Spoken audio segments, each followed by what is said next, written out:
7월 10일 토요일입니다. 야고보서 5장 7절로 12절 말씀. 그러므로 형제들아, 주께서 강림하시기까지 길이 참으라. 보라, 농부가 땅에서 나는 귀한 열매를 바라고 길이 참아 이른 비와 늦은 비를 기다리나니 너희도 길이 참고 마음을 굳건하게 하라. 주의 강림이 가까우니라. 형제들아, 서로 원망하지 말라. 그리하여야 심판을 면하리라. 보라, 심판주가 문 밖에 서 계시니라. 형제들아, 주의 이름으로 말한 선지자들을 고난과 오래 참음의 본으로 삼으라. 보라, 인내하는 자를 우리가 복되다 하나니 너희가 욥의 인내를 들었고 주께서 주신 결말을 보았거니와 주는 가장 자비하시고 긍휼히 여기시는 이시니라. 내 형제들아, 무엇보다도 맹세하지 말지니 하늘로나 땅으로나 아무 다른 것으로도 맹세하지 말고 오직 너희가 그렇다고 생각하는 것은 그렇다 하고 아니라고 생각하는 것은 아니라 하여 정죄 받음을 면하라. 오래 참고 인내하라. 시험 가득한 세상에서 우리는 주님이 강림하여 모든 것을 판단하시는 그날까지 길이 참고 마음을 굳건히 해야 합니다. 그 인내가 결코 헛되지 않을 것입니다. 우리에게 주시는 교훈은 무엇입니까? 시험의 때에 오래 참으라고 하십니다. 성급히 보복하지 말고 서둘러 고통의 의미를 정하지 말라는 뜻입니다. 버티는 게 전부가 아니라 심판이 있고 보상이 있고 완성이 있으니 포기하지 말고 기다리는 것입니다. 농부가 이른 비와 늦은 비를 기다리는 것이 시간 낭비가 아니라 열매를 얻기 위한 필수 과정인 것과 같습니다. 신뢰 속 인내와 굳건한 마음이 시험의 때에 요구되는 지혜입니다. 마음을 굳게 하고 길이 참는 것과 대조적으로 서로 원망하는 것은 시험에 임하는 그릇된 태도입니다. 하나님께서 시험하신다는 핑계나 타인에게 책임을 돌리는 것은 시험의 이유나 목적을 다 알고 있는 듯 판단하는 오만한 태도입니다. 심판은 하나님이 하실 것입니다. 그분이 문 밖에 서 계시니 머자나 진상이 드러날 것입니다. 시커멓게 멍든 가슴을 위로해 주시려고 대기하고 계십니다. 그 전에 나를 온전하게 만드시려고 주님도 꾹 참고 계실 뿐 못 본 척 하지 않으십니다. 나만 예외적으로 기막힌 인생을 살고 있는 것이 아닙니다. 우리처럼 길이 참고 신실하게 믿음으로 소망을 간직한 선지자들이 있었습니다.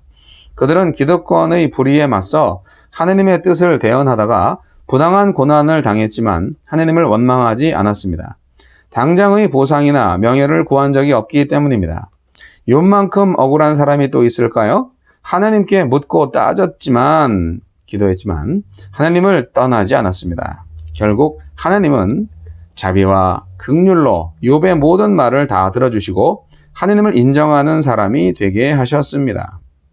시험을 만났다면 선지자들과 욥을 묵상합시다. 그리고 하나님의 자비와 긍휼의 손을 외면하지 맙시다. 시험 중에 필요한 것은 장담하는 맹세가 아니라 먼저 하나님의 뜻을 묻고 묵상하여 알아들은 만큼 예와 아니요로 대답하는 것입니다. 말이 아니라 행함으로 대답해야 합니다. 장담만 하지 말고 행해야 하는 것이죠. 장담만 하고 행하지 않으면 정죄를 면할 수 없습니다. 듣기 좋은 말로 사람들의 마음을 훔치려 하지 말고 우리가 무슨 말을 하든 곧이곧대로 믿을 수 있도록 언행일치의 삶을 살아야 합니다. 주여, 주님이 곁에 계시니 때가 될 때까지 인내하며 기다리게 하소서.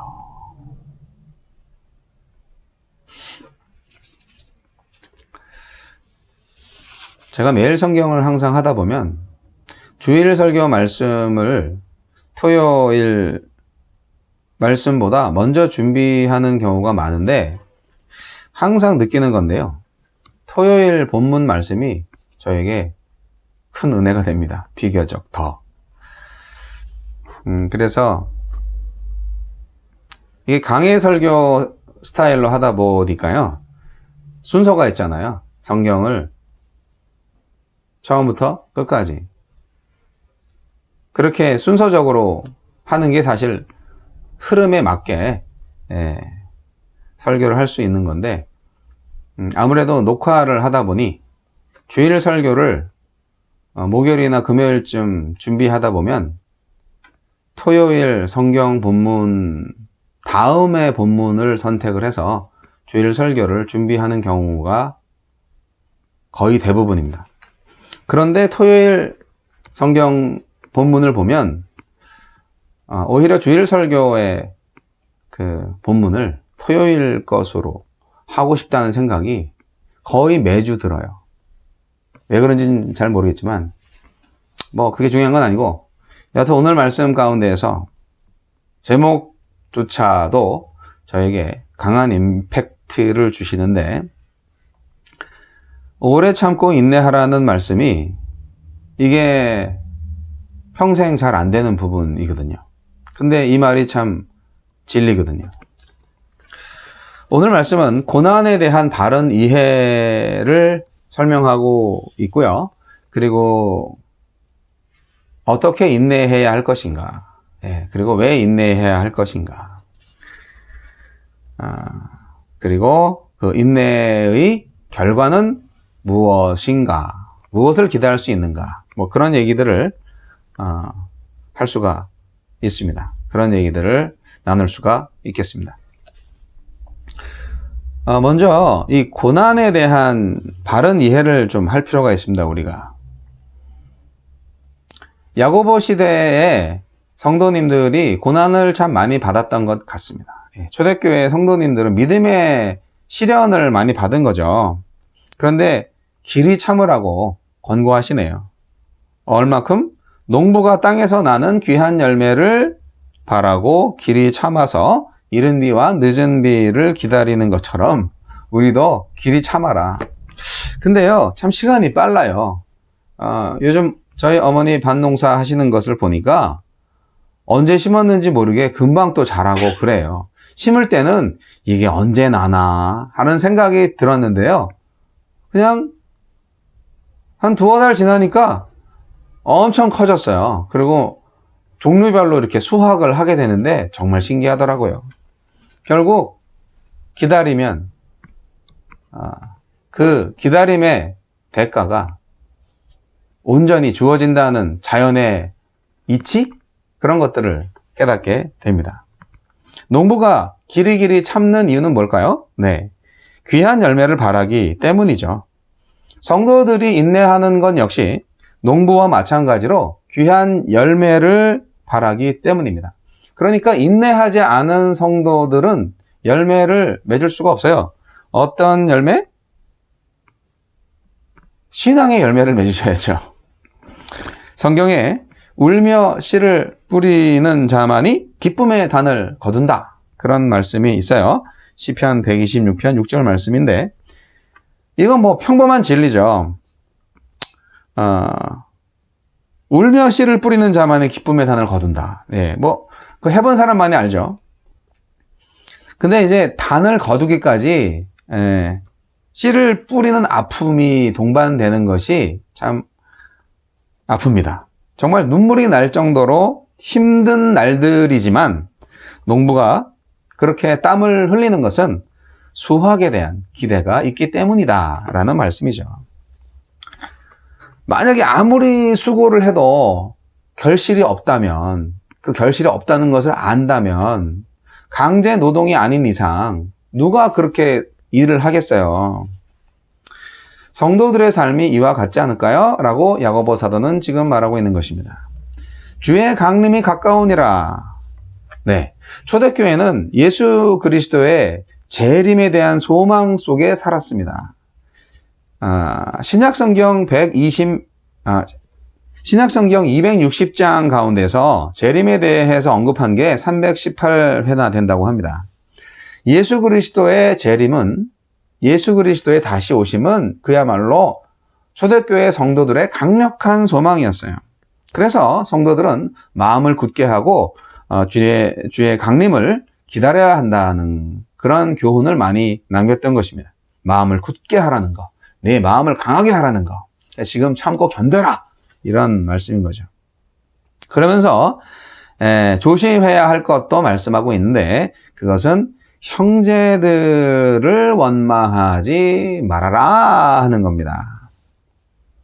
형제들을 원망하는 것이 심판의 조건이 된다는 것이죠. 9절 말씀 보면 형제들아 서로 원망하지 말라. 그리하여야 심판을 면하리라. 보라 심판주가 문 밖에 서 계시니라. 무서운 말씀이죠. 우리 믿는 식구들 서로 원망하면 우린 심판의 대상이 된다는 말씀 아니에요. 결국은 뭐냐? 우리가 인내하다가 너무 힘드니까 그 책임을 상대방한테 전가시키는 행위를 할 수가 있어요. 화풀이를 할 수도 있고 속상하고 힘들고 어려우니까 그럴 수 있어요. 그러지 말라는 거예요. 다 힘드니까. 자기가 처한 어려움의 이유를 다른 사람들한테 전가시키는 일, 그게 형제들을 원망하는 일이 아니고 뭐겠어요. 그렇게 하지 말으라고요. 왜냐고요? 심판자가 문 앞에 서 계시니까요.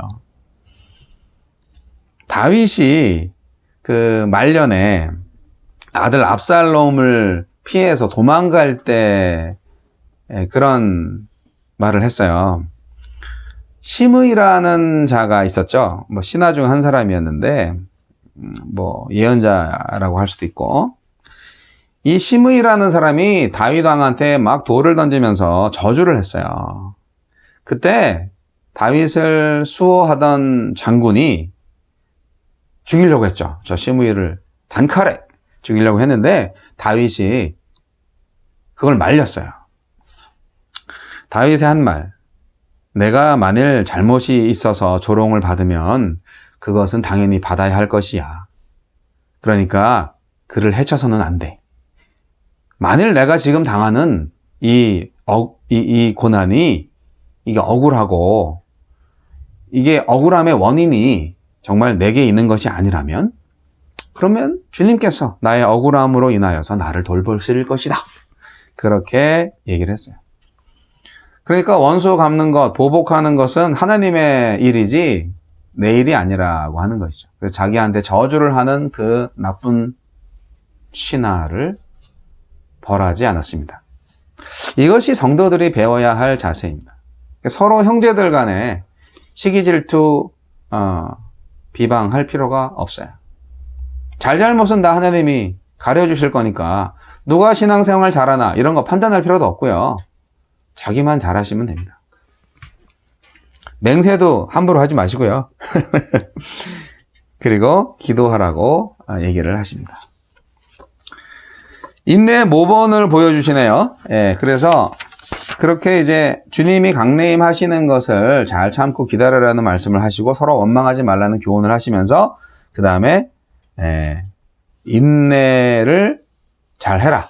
그렇게 권고를 하시는데 누구처럼 인내를 잘 해야 하느냐? 선지자들처럼, 농부처럼, 선지자들처럼, 그리고 특히 욥처럼 인내를 잘 해라.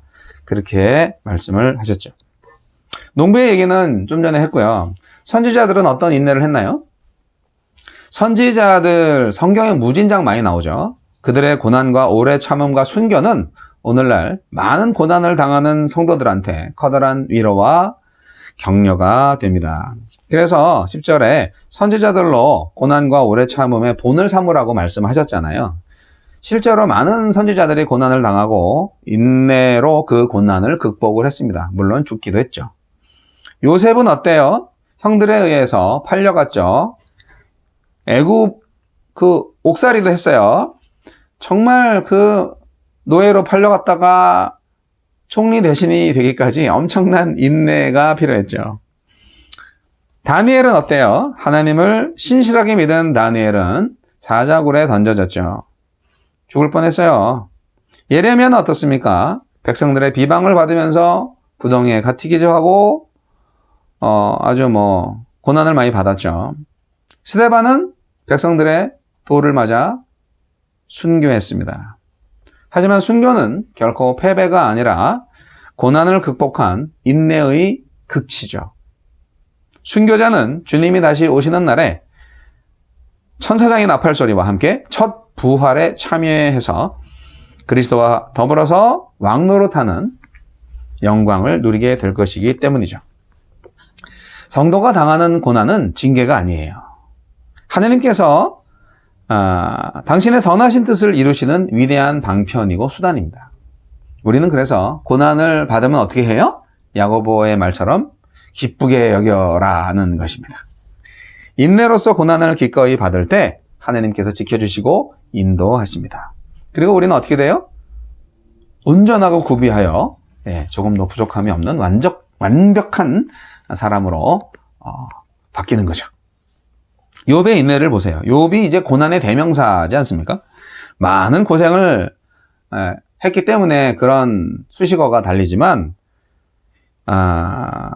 욥의 그 결과를 보면은 정말 가슴 뜨거워지지 않을 수가 없어요. 인내로 그 고생을 극복을 했기 때문에 결국 처음보다 갑절의 복을 받았잖아요. 그래서 야고보도 욥의 인내를 말하고 있는 것입니다. 11절 보라 인내하는 자를 우리가 복되다 하나니 인내하는 자가 복되다니까요. 너희가 욥의 인내를 들었고 주께서 주신 결말을 보았거니와 주는 가장 자비하시고 긍휼히 여기시는 이시니라. 욥은 의인이었어요. 그 죄인이 아니에요. 많은 부자였어요. 그런데 어떻게 됐어요? 재산과 자녀를 다 잃고 몸은 악창이 들끓었으며 아내와 친구들로부터 조롱을 당하고 버림을 받는 엄청난 일에 당했습니다. 정말 견디기 어려운 고난에 직면했죠. 욥이 자기 생애를 저주하기는 했어요. 하지만 결국 그 고난을 끝까지 참고 견뎌서 결국 처음보다 더한 하나님의 은혜와 축복을 받았습니다. 하나님은 우리에게 아무런 의미가 없는 고난을 주시지 않습니다. 지나보면 참 이런 일이 있었기 때문에 내가 이걸 깨달았어. 이런 거 너무 많이 느끼지 않습니까? 여러분, 고난에는 반드시 하나님의 오묘한 진리가 담겨 있습니다. 사도 바울은 몸의 가시를 통해서 온전히 주님께 의지하는 겸손을 배웠습니다. 그래서 우리 사랑하는 성도 여러분께서 고난을 당하시면 끝까지 잘 견디시라고 저도 말씀드리고 싶습니다.